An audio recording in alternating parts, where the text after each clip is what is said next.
जय श्री श्याम दोस्तों, आस्तिक कहानियों में आपका स्वागत है। आज हम आपको कथा सुनाएंगे शिव महापुराण में रुद्र संहिता में मेना को प्रत्यक्ष दर्शन देकर शिवा देवी का उन्हें अभीष्ट वरदान से संतुष्ट करना तथा मैना से मैनाक का जन्म। ओम नमः शिवाय। अगर आपको ये कथा पसंद आए तो कृपया करके इसे लाइक करना और शेयर करना। नारद जी ने पूछा, पिताजी, जब देवी दुर्गा अंतर्ध्यान हो गई और देवगण अपने अपने धाम को चले गए, उसके बाद क्या हुआ?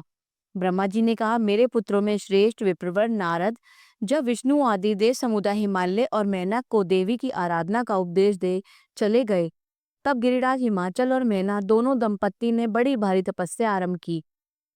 वे दिन रात शंभु और शिवा का चिंतन करते हुए भक्ति युक्त चित्त से नित्य उनकी सम्यक रीति से आराधना करने लगे।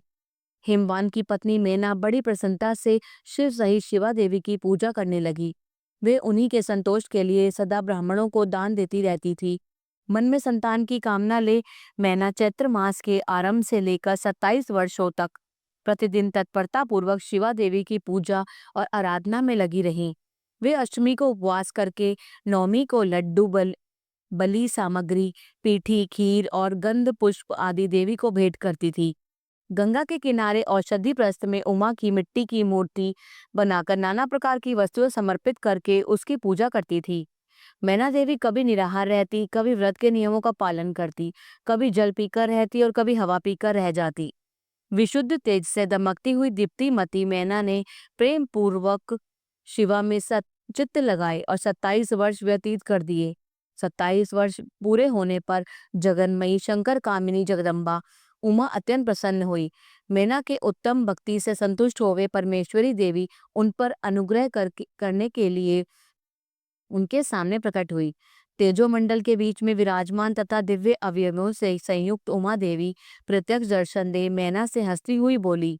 देवी ने कहा, गिरिराज हिमालय की रानी महासाध्वी मैना, मैं तुम्हारी तपस्या से बहुत प्रसन्न हूँ। तुम्हारे मन में जो भी अभिलाषा हो उसे कहो। मैना, तुमने तपस्या, व्रत और समाधि के द्वारा जिस जिस वस्तु के लिए प्रार्थना की है वह सब मैं तुम्हें दूंगी। तब मैना ने प्रत्यक्ष प्रकट हुई कालिका देवी को देखकर प्रणाम किया और इस प्रकार कहा। मैना बोली, देवी, इस समय मुझे आपके स्वरूप का प्रत्यक्ष दर्शन हुआ है, अतः मैं आपकी स्तुति करना चाहती हूँ। कालिके, इसके लिए आप प्रसन्न हो? ब्रह्मा जी कहते हैं, नारद, मैना के ऐसा कहने पर सर्वमोहिनी कालिका देवी के मन में अत्यंत प्रसन्न हो अपनी दोनों बाहों से खींचकर मैना को हृदय से लगा लिया। इससे उन्हें तत्काल महाज्ञान की प्राप्ति हो गई। फिर तो मैना देवी प्रिय वचनों द्वारा भक्ति भाव से अपने सामने खड़ी हुई कालिका की स्तुति करने लगी। मैना बोली, जो महामाया जगत को धारण करने वाली चंडिका, लोकधारिणी तथा संपूर्ण मनवांछित पदार्थों को देने वाली है, उन महादेवी को मैं प्रणाम करती हूँ। जो नित्य आनंद प्रदान करने वाली माया, योग निद्रा, जग जननी तथा सुंदर कमलों की माला से अलंकृत है, उन नित्य सिद्धा उमा देवी को मैं नमस्कार करती हूँ। जो सबकी माता मही, नित्य आनंदमयी, भक्तों को शोक का नाश करने वाली और कल्प पर्यंत नारियों एवं प्राणियों की बुद्धि रूपिणी है, उन देवी को मैं प्रणाम करती हूँ। आप यतियों के अज्ञानमय बंधन के नाश की हेतुभूता ब्रह्म विद्या हैं।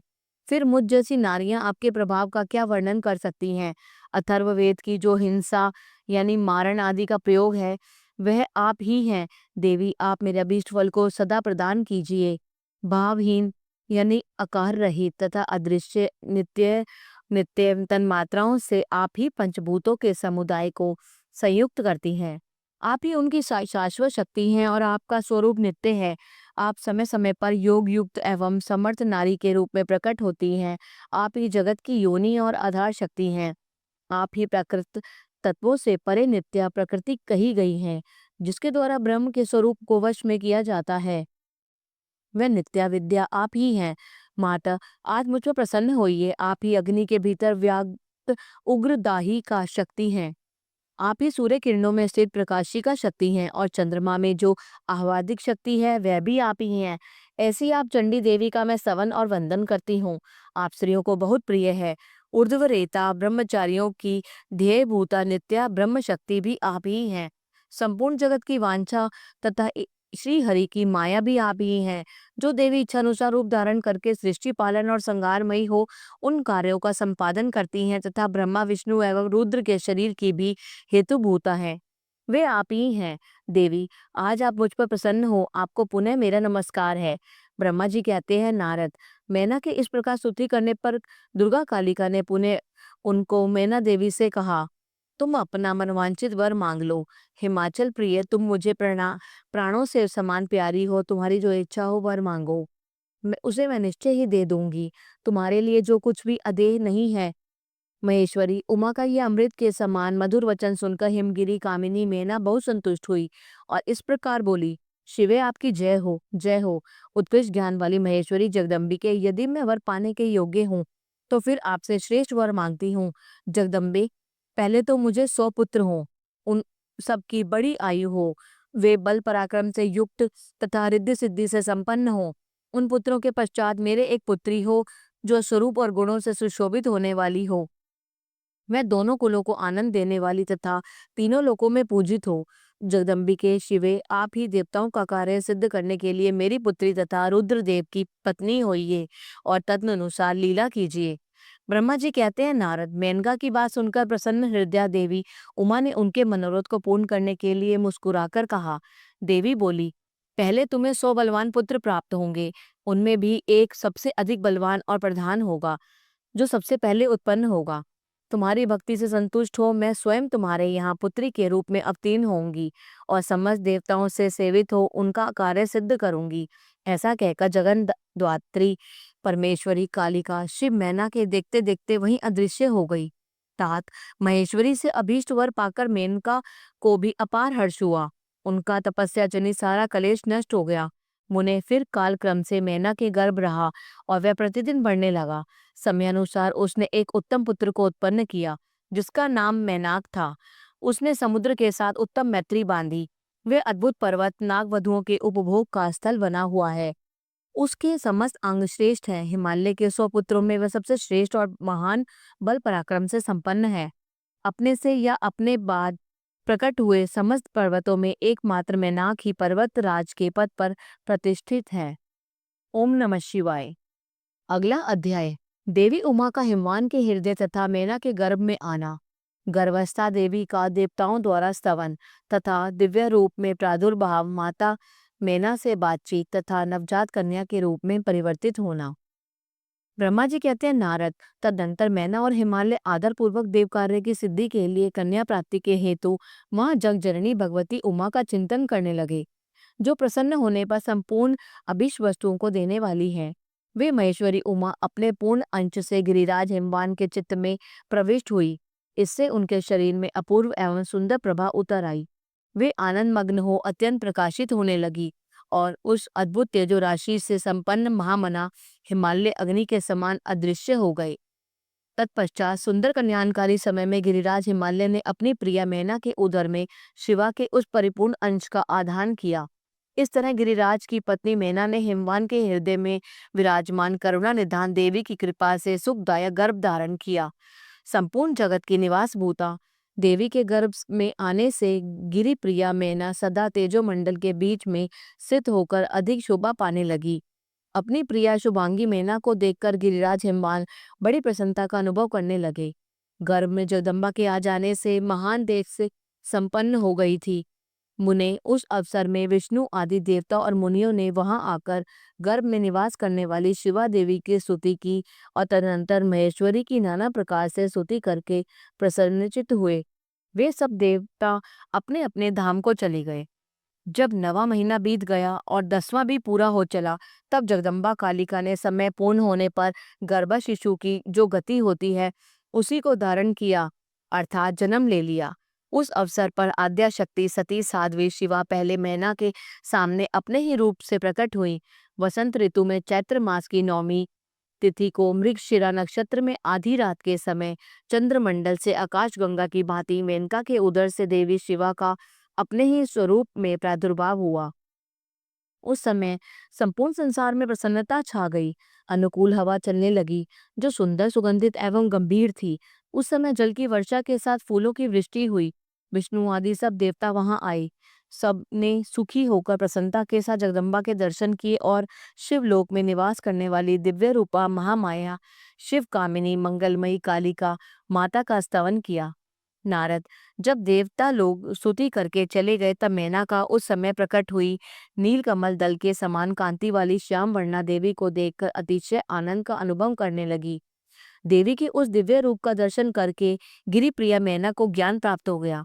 वे उन्हें परमेश्वरी समझकर अत्यंत हर्ष से उल्लासित हो उठी और संतोष पूर्वक बोली। मैना ने कहा, जगदम्बे महेश्वरी, आपने बड़ी कृपा की जो मेरे सामने प्रकट हुई। अंबिके, आपकी बड़ी शोभा हो रही है। शिवे, आप संपूर्ण शक्तियों में आद्य शक्ति तथा तीनों लोकों की जननी हैं। देवी, आप भगवान शिव को सदा प्रिय हैं तथा संपूर्ण देवताओं से प्रशंसित पराशक्ति हैं।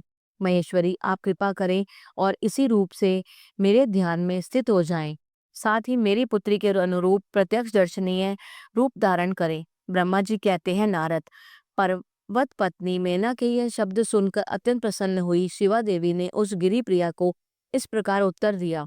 देवी बोली, मैना, तुमने पहले तत्परता पूर्वक मेरी बड़ी सेवा की थी। उस समय तुम्हारी भक्ति से प्रसन्न हो मैंने वर देने के लिए तुम्हारे निकट आई।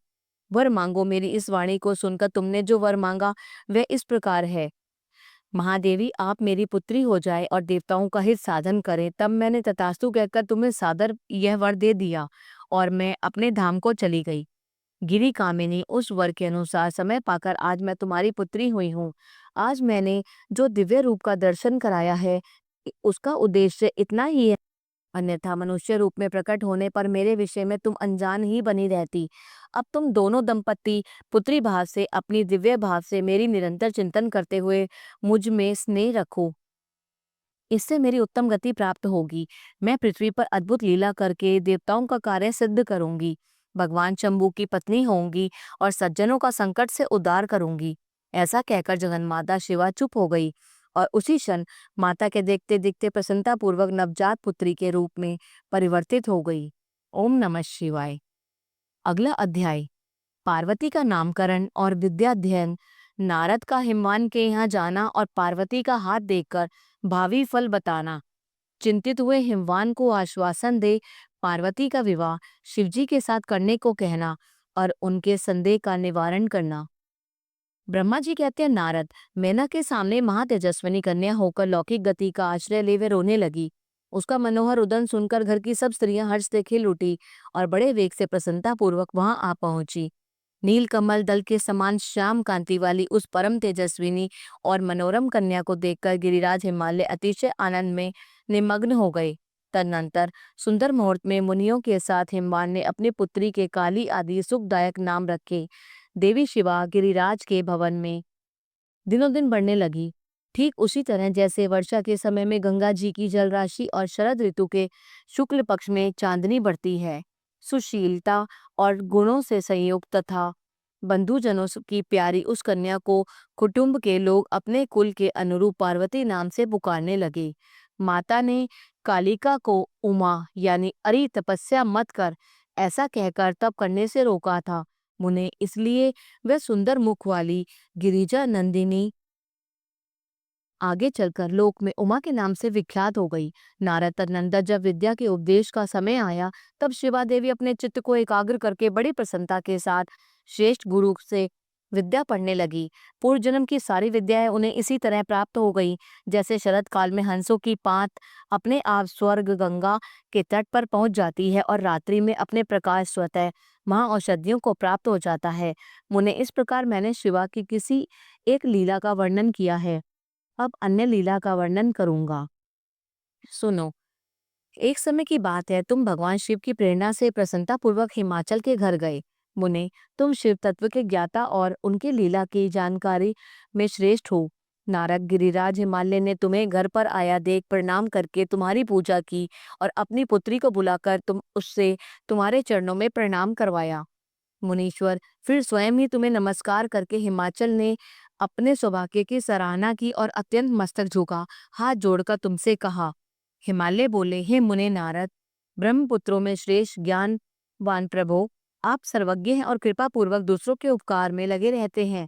मेरी पुत्री की जन्म कुंडली में जो गुण दोष हों उसे बताइए। मेरी बेटी किसी की सौभाग्यवती प्रिय पत्नी होगी। ब्रह्मा जी कहते हैं, मुनिश्रेष्ठ, तुम बातचीत में कुशल और कौतुकी तो हो ही। गिरिराज हिमालय के ऐसा कहने पर तुमने कालिका का हाथ देखा और उसके संपूर्ण अंगों पर विशेष रूप से दृष्टिपात करके हिमालय से इस प्रकार कहना आरंभ किया। नारद बोले, शैलराज और मैना, आपकी यह पुत्री चंद्रमा की आदिकला के समान बड़ी है। समस्त शुभ लक्षण इसके अंगों की शोभा बढ़ाते हैं। यह अपने पति के लिए अत्यंत सुखदायिनी होगी और माता पिता की भी कीर्ति बढ़ाएगी। संसार की समस्त नारियों में यह परम साध्वी और स्वजनों को सदा महान आनंद देने वाली होगी। गिरिराज, तुम्हारी पुत्री के हाथ में सब उत्तम लक्षण ही विद्यमान है। केवल एक रेखा विलक्षण है, उसका यथार्थ फल सुनो। इसे ऐसा पति प्राप्त होगा जो योगी नंग धड़ंग रहने वाला, निर्गुण और निष्काम होगा। उसके न माँ होगी न बाप, उसे न सम्मान का कोई ख्याल नहीं हो रहेगा और वह सदा अमंगल वेश धारण करेगा। ब्रह्मा जी कहते हैं, नारद, तुम्हारी इस बात को सुन और सत्य मानकर मैना तथा हिमाचल दोनों पति पत्नी बहुत दुखित हुए। परंतु जगदम्बा शिवा तुम्हारे ऐसे वचन सुनकर और लक्षणों द्वारा उस भावी पति को शिव मानकर मन ही मन हर्ष से खिल उठी। नारद जी की बात कभी झूठी नहीं हो सकती, यह सोचकर शिवा भगवान शिव के युगल चरणों में संपूर्ण हृदय से अत्यंत स्नेह करने लगी। नारद, उस समय मन ही मन दुखी हो हिमवान ने तुमसे कहा, मुने, उस रेखा का फल सुनकर मुझे बड़ा दुख हुआ है। मैं अपनी पुत्री को उससे बचाने के लिए क्या उपाय करूं? मुने, तुम महान कौतुक करने वाले और वार्तालाप विशारद हो। हिमवान की बात सुनकर अपने मंगलकारी वचनों द्वारा उनका हर्ष बढ़ाते हुए तुमने इस प्रकार कहा। नारद बोले, गिरिराज, तुम स्नेह पूर्वक सुनो, मेरी बात सच्ची है, वह झूठ नहीं होगी। हाथ की रेखा ब्रह्मा जी की लिपि है, निश्चय ही वह मिथ्या नहीं हो सकती। अतः शैल प्रवर इस कन्या को वैसा ही पति मिलेगा, इसमें संशय नहीं। परंतु इस रेखा के फुफल से बचने के लिए एक उपाय भी है, उस प्रेम पूर्वक सुनो। उसे करने में तुम्हें सुख मिलेगा। मैंने जैसे वर का निरूपण किया है, वैसे ही भगवान शंकर हैं, वे सर्वसमर्थ हैं और लीला के लिए अनेक रूप धारण करते रहते हैं। उनमें समस्त कुलक्षण सद्गुणों के समान हो जाएंगे। समर्थ पुरुष में कोई दोष भी हो तो वह उसे दुख नहीं देता। असमर्थ के लिए ही वह दुखदायक होता है। इस विषय में सूर्य, अग्नि और गंगा का दृष्टांत सामने रखना चाहिए। इसलिए तुम विवेक पूर्वक अपनी कन्या शिवा को भगवान शिव के हाथों में सौंप दो। भगवान शिव सबके ईश्वर, सेव्य, निर्विकार, सामर्थ्यशाली और अविनाशी हैं। वे जल्दी ही प्रसन्न हो जाते हैं, अतः शिवा को ग्रहण कर लेंगे, इसमें संशय नहीं है। विशेषतः वे तपस्या से वश में हो जाते हैं। यदि शिवा तप करे तो सब काम ठीक हो जाएगा। सर्वेश्वर शिव सब प्रकार के समर्थ हैं और वे इंद्र के वज्र का भी विनाश कर सकते हैं। ब्रह्मा जी उनके अधीन हैं और वे सबको सुख देने वाले हैं। पार्वती भगवान शंकर की प्यारी पत्नी होंगी। वह सदा रुद्रदेव के अनुकूल रहेंगी, क्योंकि यह महासाध्वी और उत्तम व्रत का पालन करने वाली है तथा माता पिता को सुख बढ़ाने वाली है। यह तपस्या करके भगवान शिव के मन को अपने वश में कर लेगी और वे भगवान भी इसके सिवा किसी और दूसरी स्त्री से विवाह नहीं करेंगे। इन दोनों का प्रेम एक दूसरे के अनुरूप है। वैसा उच्च कोटि का प्रेम ना तो किसी का हुआ है और ना इस समय न आगे होगा। गिरिशेष, इन्हें देवताओं का कार्य करने हैं। उनके जो जो काम नष्ट प्राय हो गए हैं, उन सबका इनके द्वारा पुनः उज्जीवन का उद्धार होगा। अद्रिराज, आपकी कन्या को पाकर ही भगवान हर अर्धनारीश्वर होंगे। इन दोनों का पुनः हर्ष पूर्वक मिलन होगा। आपकी यह पुत्री अपनी तपस्या के प्रभाव से सर्वेश्वर महेश्वर को संतुष्ट करके उनके शरीर के आधे भाग को अपने अधिकार में कर लेगी, उनका अर्धांगी बन जाएंगी। गिरिश्रेष्ठ, तुम्हें अपनी यह कन्या भगवान शंकर के सिवा दूसरे किसी को नहीं देनी चाहिए। यह देवताओं का गुप्त रहस्य है, इसे कभी प्रकाशित नहीं करना चाहिए। हिमालय ने कहा, ज्ञानी मुने नारद, मैं आपकी एक बात बता रहा हूँ, उसे प्रेम पूर्वक सुनिए और आनंद का अनुभव कीजिए। सुना जाता है कि महादेव जी जब सब प्रकार की आसक्तियों का त्याग करके अपने मन को संयम में रखते हुए नित्य तपस्या करते हैं तो देवताओं की भी दृष्टि में नहीं आते। देवर्षि ध्यान मार्ग में स्थित हुए वे भगवान शंभु परम ब्रह्म में मन लगाए हुए अपने मन को कैसे हटाएंगे? ध्यान छोड़कर विवाह करने के कैसे उद्यत होंगे? इस विषय में मुझे महान संदेह है। दीपक की लौ के समान प्रकाशमान, अविनाशी, प्रकृति से परे, निर्विकार, निर्गुण, सगुण, निर्विशेष और निरी जो परम ब्रह्म है, वही उनका अपना सदाशिव नामक स्वरूप है। अतः वे उसी का सर्वत्र साक्षात्कार करते हैं, किसी बाह्य अनात्मक वस्तु का दृष्टि नहीं डालते। मुने, यहाँ आए हुए किन्नरों के मुख से उनके विषय में नित्य ऐसी ही बात सुनी जाती है। क्या वे बात मिथ्या है? विशेषतः यह बात भी सुनने में आती है कि भगवान हर ने पूर्व काल में सती के समक्ष एक प्रतिज्ञा की थी। उन्होंने कहा था, दक्ष कुमारी प्यारी सती, मैं तुम्हारे सिवा किसी दूसरी स्त्री का अपनी पत्नी बनाने के लिए वर्ण न करूंगा और न ग्रहण। यह मैं तुमसे सत्य कहता हूँ। इस प्रकार सती के साथ उन्होंने पहले ही प्रतिज्ञा कर ली है और सती के मर जाने पर वे दूसरी किसी स्त्री को कैसे ग्रहण करेंगे? यह सुनकर नारद ने कहा, महामते, गिरिराज, इस विषय में तुम चिंता नहीं करो। यह तुम्हारी पुत्री काली है, ये पूर्व काल में दक्ष कन्या सती हुई थी। उस समय इसी का सदा सर्व मंगलदायी सती नाम था। वे सती दक्ष कन्या होकर रुद्र की प्यारी पत्नी हुई थी। उन्होंने पिता के यज्ञ में अनादर पाकर तथा भगवान शंकर का भी अपमान हुआ देख क्रोध पूर्वक अपने शरीर को त्याग दिया। वे ही सती फिर तुम्हारे घर में उत्पन्न हुई और तुम्हारी पुत्री साक्षात जगदम्बा शिवा है। यह पार्वती भगवान हर की पत्नी होंगी, इसमें संशय नहीं है। नारद, ये सब बातें तुमने हिमवान को विस्तार पूर्वक बताई। पार्वती का वह पूर्व फल और चरित्र प्रीति को बढ़ाने वाला है। काली के उस संपूर्ण वृतांत को तुम्हारे मुख से सुनकर हिमवान अपनी पत्नी और पुत्र को साथ तत्काल संदेह रहित हो गए। इसी तरह तुम्हारे मुख से अपनी उस पूर्व कथा को सुनकर काली ने लज्जा के मारे मस्तक झुका लिया और उसके मुख पर मंद मुस्कान की प्रभा फैल गई। गिरिराज हिमालय पार्वती का उस चरित्र को सुनकर उसके माथे पर हाथ फेरने लगे और मस्तक सूंघकर उसे अपने आसन के पास ही बिठा लिया। नारद, इसके पश्चात तुम उसी लक्षण प्रसन्नता पूर्वक स्वर्ग लोक को चले गए और गिरिराज हिमवान भी मन ही मन मनोहर आनंद से युक्त हो अपने सर्वशक्ति संपत्तिशाली भवन में प्रविष्ट हो गए। ओम नमः शिवाय। यह अध्याय यहाँ संपूर्ण हुआ। आगे का अध्याय अगले अंक में। जय श्री श्याम। अगर आपको ये कथा पसंद आई तो कृपया करके इसे लाइक कीजिए और शेयर कीजिए।